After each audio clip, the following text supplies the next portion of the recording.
At just 24 years old, Tatsuro Taira is the first and so far only fighter born in the 2000s to win a UFC main event. Despite being one of the youngest notable MMA fighters, Taira is likely the best submission grappler in the most technical division in the UFC, flyweight. Taira has had a meteoric rise up the UFC rankings due to remaining undefeated, but his only test came in his last fight on June 15th, where he defeated former title challenger Alex Perez by leaning backwards with his right knee behind Perez's left knee while in a standing body triangle, which injured Perez's right knee when his base gave out and he crumbled backwards at an awkward angle. Perez had lost 3 of his last 4 coming into that fight, while tonight's opponent, top-ranked Brandon Royval, has won 4 of 5, failing only in his title challenge against Alexandre Pantoja. Taira is a grappling specialist who can actually get the fight to the ground. A lot of lockdown wrestlers have given MMA grappling a bad name, but while Taira is a controlled grappler, he's one that is actually fun to watch because he's controlling to submit rather than simply trying to stifle the opposition. He utilizes a lot of movement to stay a step ahead, and is super smooth in his position changes. He has an elite body triangle, and can just keep sliding around his opponent's body, from front to side to back, or vice versa, with such ease that he easily negates the opponent's attempts to escape while continuing to pursue the submission win. He just processes the grappling interactions so quickly that he seems to know what the opponent is going to do before they even do, and he consistently remains a step ahead of them. Still, while he's a better athlete than Damian Maia, and his wrestling-based game gives him a much better chance to actually get the fight into his realm, there are definitely a lot of holes in Taira's game at this point. Taira could do a more believable job of sporting the phony neck brace than Tony Khan, because he truly shows no head movement whatsoever in stand-up. His right hand is pretty good, but he lacks the footwork and strategy to utilize it, just entering and exiting on a straight line all the time. He seems hesitant to commit to throwing any combos, but that could be a symptom of the aforementioned liabilities resulting in him taking every single punch the opponent throws full on. Right now, the only thing he's really doing with his striking is coming in behind a right hand in order to duck into a double leg, which makes him incredibly predictable. Still, even with everyone knowing what he wants to do and how he plans to do it, he managed to take Royval down 6 times. Sometimes takedown numbers are deceiving because the opponent is up almost as soon as they hit the canvas, but Taira kept Royval down for lengthy periods of time, if not the duration of the round, and Royval is no slouch when it comes to takedown defense and getting off his back. Taira has a great combination of determination and reaction time in these scrambles, and the ability to go outside the box. He's not afraid of winding up on the bottom, so if he can get a hold of his opponent, he'll do anything he can think of to try to twist, turn, trip, or yank them to the canvas, assuming he'll then win the scramble. Even when it takes him a while to gain control on the mat, his grappling defense is much better than his striking defense. Taira gets worn down quickly in stand-up, even though he's not super active there, but seems to recover almost as soon as he gets into grappling. Royval is a wily veteran with a lot of cardio, pressure, and volume. He has been knocking on the door of the flyweight championship for some time. He's proven himself capable of beating everyone but champion Pantoja, and he really just lacks a jab to win the title. It's not so much that he lacks finishing power, but rather that he's not doing any damage while trying to set up his power, which limits both the number of openings he actually creates, as well as his ability to put the series of good shots together that would finish. Sure, Royval doesn't have one-punch knockout power, but that's rarely what finishes fights in the lightest weight classes. Royval was often fighting out of a side stance, which allowed him to fight longer and helped keep Taira off his hips. While he did a good job of using his lead right hand to maintain distance, and as a constant distraction to try to set up the left kick, the problem with his striking attack is he didn't use the side kick at all, and for much of the fight there wasn't really anything the opponent needed to defend coming from the lead side. Royval would sometimes follow with a good right uppercut or hook, but it was difficult for him to open up the left high kick he really needed by simply using his right arm as a wand. This forced him to throw more left body kicks than he would have liked, and Taira was sometimes able to catch these and initiate a grappling sequence. Later in the fight, Royval's stand-up was much more formidable because he began to sometimes lead with the right uppercut or hook, both of which commanded respect and attention. The issue with this is it forced him to be more square to his opponent, which increased the chances of Taira ducking into a takedown attempt. This was an old school striker versus grappler match, and in this case, the fact that both fighters had their strengths and weaknesses made it more interesting. This was a really intriguing back and forth battle. It did help that Royval actually has submission skills, so he was willing to engage Taira on the mat, rather than putting all his effort into just getting back to his feet. Royval is actually a much more aggressive submission fighter than Taira. Royval really went after the finish, but against a grappler of Taira's pedigree, he'd lose position when his gambles backfired. On the other hand, Taira made sure he maintained control throughout. He made as much progress as he could going for the choke or the arm triangle without forcing anything. Overall, both men showed tons of heart, grit, and determination. They failed, but came back stronger the next round, turning things back in their favor. Even after Taira was nearly finished in the third, a round that Brandon Fitzgerald somehow claimed was the swing round, despite Royval outlanding Taira 81-7, Taira came back and controlled all round 4. Royval had a clear speed advantage, and his reactions in the striking sequences are quicker and a lot more natural than Taira's. Royval counters well and closes distance very fast, so even though he's really only trying to do damage with his left strikes, you still have to be able to time his rights and counter them better than he can counter your stand-up attack. Taira wasn't really trying to attack in stand-up though. His goal was just to grab hold of Royval and go from there. He simply had to create enough diversion or have enough moments in stand-up to be able to dominate on the ground. Taira was able to off-balance Royval 4 minutes into round 1 with a right-hand counter to Royval's left straight. He then landed a good right hook coming forward while Royval was getting back up. Taira followed with a knee, then tried to go into a double leg, but was able to take Royval's back and get the takedown.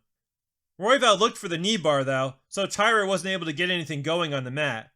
Although the last minute of round 1 was good for Taira, he was outstruck before that and wasn't able to do anything with his takedown.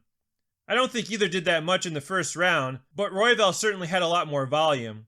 I'm not even sure the right-hand counter Royval was trying to avoid contacted anything but his arm, but if one is to assume there's any actual reason for Sal D'Amato scoring the first round for Taira, which might be a reach given the scorecards he handed in tonight, one would have to think he thought this was a legitimate knockdown. Otherwise, Royval had too much activity, even though most of his kicks missed. In round 2, Royval worked his way in and tried to surprise Taira with a switch right knee, but Taira grabbed the leg, took him down and took his back right away. Taira got the body triangle in, and that was that. Granted, Royval didn't do a great job of breaking it up, but even when he actually rolled or put pressure on Taira's ankle, Royval didn't seem to make any actual progress. Taira was very active looking for the choke all around, and while Royval never accepted the bottom, Taira was a step ahead of everything he tried to do. Royval was very squirmy, but was spending too much energy trying to escape belly down rather than addressing the body triangle. Taira finally let go in order to mount, and this was when Royval was able to attack the leg and stand when Taira kicked his leg free. The round was basically over at this point though. This would normally be a 10-8 round for Taira by virtue of Royval having no offense, but it shouldn't be because even though Taira was trying to set up a submission, he didn't lock anything in or land any strikes, so he was just tiring Royval out and being annoying. Royval's corner offered some good advice about not kicking to the body because the opponent was looking to grapple, but it felt like they were surprised that Taira was utilizing such a grappling-heavy strategy, rather than just reminding Royval that this was all his opponent had. Round 3 of Esteban Ribovics vs Daniel Zalhubra is still arguably the round of the year, but Royval and Taira gave us a gem of a third round that's not unreasonable to put in the conversation for round of the year. Taira was trying to distract with all of his stand-up to get to the lockup. He landed a right hand and dropped into the double leg against the cage, but Royval countered with a knee and fought it off with a series of elbows. Royval finally began showing some variation on the right side, leading with the uppercut, which had some pop on it, and sometimes also using the right hook rather than the jab. Royval was connecting a lot harder and more consistently with this type of offense, and he had Taira in trouble midway through the third. Taira dove after a desperation single leg, and while this didn't work, he held on long enough that Royval decided to engage him in the grappling, which was predictably a mistake. Royval realized this, and disengaged quickly enough after his takedown attempt failed, landing a good uppercut on the break. Taira was slow attempting another desperation takedown, coming up short and exposing himself to a big knee. He was holding onto Royval's right arm while Royval was hitting him with his left, and tried some kind of odd combination of a judo throw and a trip. This didn't work as an offensive maneuver, as Royval came down on top and continued landing blind shots, arguably coming close to the stoppage. Still, Taira is so much more relaxed and at home on the mat, even when he's in a bad position, that one could argue he survived on the ground due to his comfort factor, while he might have lost on his feet due to the stress of getting hit while burning energy sloppily and dangerously trying to force takedowns. Royval now had his own body triangle, but quickly gave it up for an armbar attempt that looked like it was going to work, but was really well defended by Taira, rolling to his knees just as Royval was trying to secure the straightened arm and going into side mount. Taira got the body triangle in while Royval was trying to stand back up, and spent the last 25 seconds working a neck crank. This was an excellent round with Royval doing a lot of damage, but Taira showing a lot of heart and determination to not only survive, but create a potential last-second finish. Taira weathered Royval's combinations early in the fourth, and as soon as Royval stopped throwing, Taira was in for the takedown attempt. Royval obviously knows it's coming, but even though he was able to defend, Taira just glued himself to Royval's back and kept adjusting until he got him down. Royval gives up positions often, but he doesn't give up on himself when facing adversity. The lesser opponents Taira has been beating probably don't have Royval's massive willpower and determination to stay in a bad position all round. Royval always believes in himself, and he has the conditioning to come back just as strong on his feet in the next round, despite getting his midsection compressed for minutes. It felt like Taira needed to strike more during these ground segments. His body control with the triangle is so solid and consistent, but without the distraction, it's difficult in this day and age to open up the rear naked choke or the arm triangle when the opponent only has to worry about defending submissions, and they have the mental toughness to stay calm and disciplined. In any case, I was super impressed that Taira was able to come back and take this round. It wasn't all that different from round 2, but most fighters aren't able to recover enough mentally, physically, or probably both to just be back to business after a round that went so badly. With the fight even on reasonable scorecards going into the 5th, Royval listening to his coach's adjustment to his grappling defense proved to be the difference. By getting his back to the mat when Taira took him down, rather than giving up his back, Taira didn't have the space to apply the body triangle. Royval was thus able to get to his knees and stand up. Granted, he would have been better off disengaging than going for his own takedown attempt, but by not getting immediately locked down, he had the opportunity to do this later when Taira got right back up and broke his standing body triangle attempt. Taira was a lot more aggressive in stand-up in the final half of round 5 because he knew the fight was on the line and he needed to make something happen one way or another, even if it was just setting up dropping into the takedown as usual. Royval was very accurate with his strikes down the middle though, and was busting up Taira's nose pretty consistently. Royval defended a key takedown, and Taira was getting more desperate and thus slower and more predictable. Royval defended another takedown attempt with the guillotine and made a beautiful move rolling Taira over to his back. As soon as Taira popped his head out, Royval took his neck and flattened him out for a rear naked choke attempt. Part of the reason this fight was so good is it was up for grabs until the final minute. If Taira gets the takedown and closes it out on top, he probably wins the 5th, even though he clearly took more damage in stand-up.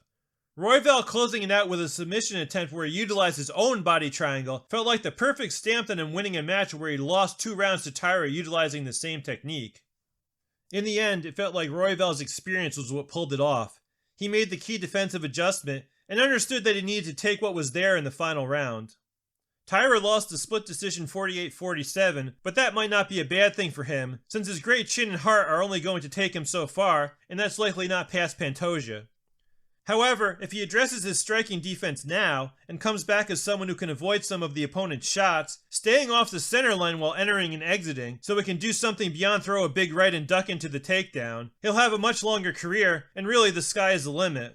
It would give him many more opportunities to get the fight to the ground, because he won't be back to square one when he can't just go right into the takedown attempt after throwing the right, and he'll be less compromised when the fight does hit the mat. Men's flyweight has been UFC's most interesting division this year, and this was another very good match in the supposedly boring division Dana White wanted to get rid of.